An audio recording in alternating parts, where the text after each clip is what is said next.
Thinking is becoming a lost art. So, I'm here on one of my night walks.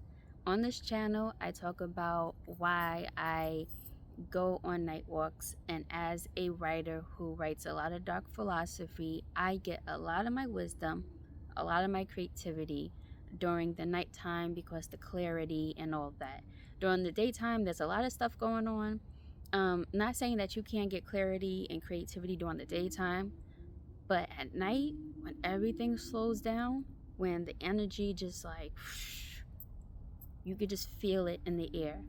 And on this night walk, and on all my night walks, I, start to think on certain things. And I was thinking just now of how thinking is becoming a lost art because you see it all the time in the media. Everyone's talking about the same thing. Everyone's dressing. Everyone's pretty much dressing the same. I mean, you still have your like certain small groups where people dress, according to that niche, like the goth and the Y2Ks or whatever. Um, you have certain groups that dress a little different, but for the most part, for the norm, it's pretty much the same. And even with movies, even with books, not to shade other authors, because as an author myself, it's distasteful to talk down on other authors, but hey, we're only human, and there are some books that I've read where it's like, okay, I've read this before in other bodies of works. And because of that, you can definitely see and feel there's a lost art. There's not enough creativity in the world. Everything's very bland. And that's not no accident, and that's not a coincidence. I feel like the higher ups want to destroy art, because when you destroy art, there's no this it's hard for people to be inspired by things. When you see statues from like ancient Egypt, ancient Greece, Rome, um me being of indigenous American, seeing artworks from my ancestors, the tribes, and the totem poles, and the mask, and all that other stuff, you could get a lot of stories from those items. You can get a lot of creativity going on in your noggin, and it passes down from generation to generation. When there is no art, it's hard to be inspired by things unless you are a natural at it. You are the 1% that just thinks for themselves all the time. But for the most part,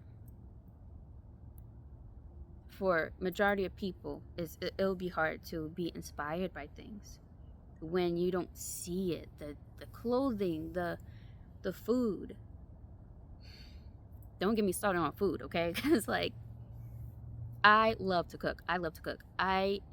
When I have the time, I like to cook things from scratch. When you're buying out, I don't know what it is with takeout and stuff, but I'm really picky on restaurants because I feel like a lot of the foods is becoming like slop, like AI slop. It's just a lot of things is becoming slop, and that's no accident, and it's not a coincidence. So thinking is becoming a lost art. Thinking in itself is art. When you lose that artistry, you lose the soul. The spirit, we're so creative. Spirit is not logical. Spirit is it just creates. It creates. They say that we are all pieces from God. We were created from God. We was created in God's image. God is all about creation. If we lose that artistry, we lose that connection from our higher selves, from God.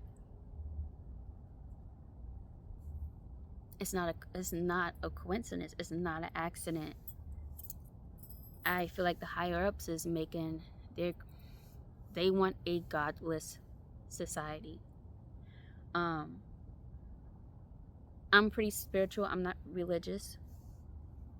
So people who may not call God God, you may call it the divine, whatever, they want to make this place divineless, okay? So it's really important to create, to bring up that authenticity, to let that spirit in you just flow. You are spirit.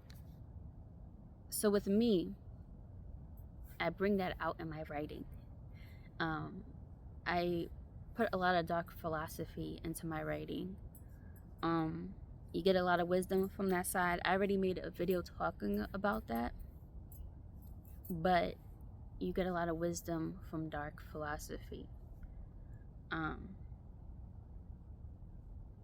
Because you bring up those shadows. You bring up those shadows, the things that people tend to hide away. What people tend to hide away, that's that light. Ironically, dark philosophy, shadow, and then I say light. This is the wisdom. This is the wisdom that comes out of the shadow, that spark, that light. I don't know if it's in the Bible or something like that, but they say before all of this it was darkness, and then bam, out came light. That's where creation starts, in that darkness. Right now, I'm in the park, and it is really dark, and I'm trying my best to like show myself on camera because it took me a while to get the lighting right, because it's so dark. But I found that very poetic because of what I'm talking about, bringing that light, that sparkness out through the darkness. So thinking is becoming a lost art. We got to bring that spark back. And the best way to do it is tapping into that shadow. That's where that spark is. That's where that light is. That's where that creation is. That's why I write a lot of my books. My style of writing is dark, esoteric, urban fiction / erotica. I have written a darker version of a Cinderella story. Through her journey, through my Cinderella's journey, she eventually finds that spark, that light. And in order to recognize that, in order to see that, in order to feel that, you gotta go through some harsh shit to realize your light, your spark. So yes, we have to get that spark back. We have to get that creativeness back. And by doing that, we all have to be artists. We gotta be artsy with our thinking. If we don't, this will be a bland world. We'll all be controlled. And it's gonna be really hard for the next generation to overcome what's coming down the pipe. If we don't start being artists,